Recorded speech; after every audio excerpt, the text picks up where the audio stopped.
Police भर्ती प्रक्रिया के परिणाम का बाट जो रहे युवाओं के लिए एक अच्छी खबर निकल कर आई है। ये खबर दरअसल छत्तीसगढ़ शासन सामान्य प्रशासन विभाग मंत्रालय के एक पत्र के बाद उम्मीदें बांधता है।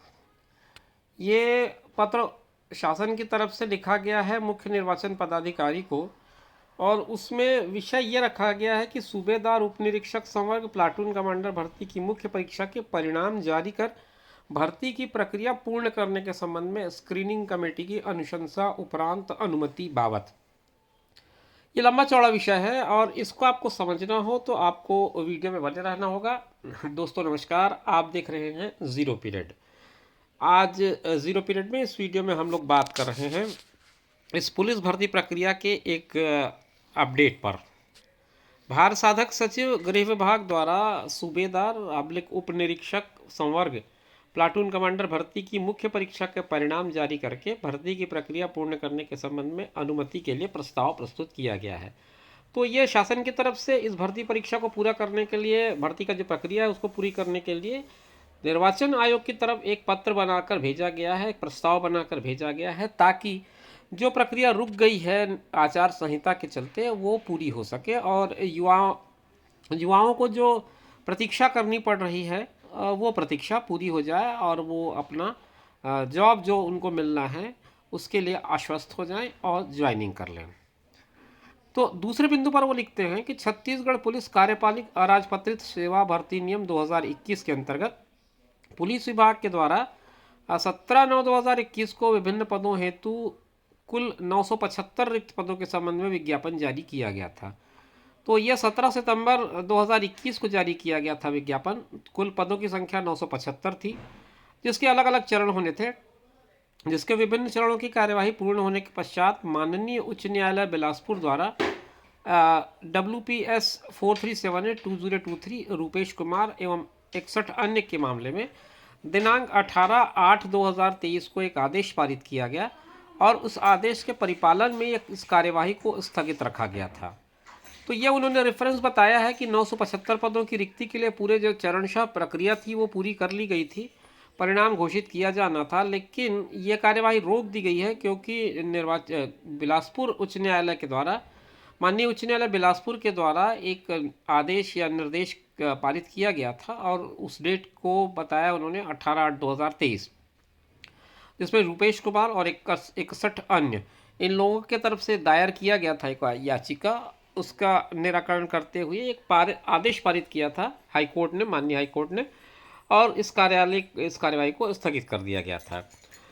तीसरे बिंदु में कहते हैं कि माननीय उच्च न्यायालय बिलासपुर द्वारा WPS 8515/2023 केवलेंद्र कुमार एवं अन्य इस मामले में 19 अक्टूबर 2023 को एक आदेश पारित किया गया और यह निर्देश दिया गया कि नियुक्ति एवं पदस्थापना आदेश जारी करने के लिए भारत निर्वाचन आयोग से अनुमति प्राप्त किया जाए।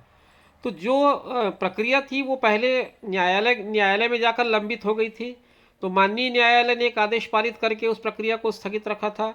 अब माननीय न्यायालय ये कह रहे हैं, जिसमें केवलेंद्र कुमार ने एक याचिका लगाई रही होगी, तो उसके संदर्भ में माननीय उच्च न्यायालय ये कह रहे हैं कि इसके लिए पदस्थापना जारी करना और नियुक्ति आदेश जारी करना, ये दोनों का काम करना है, लेकिन इसके लिए आपको अनुमति लेनी होगी निर्वाचन आयोग से। ये तीसरे बिंदु पर लिखते हैं। अब चौथे बिंदु में वो क्या लिखते हैं वो समझते हैं।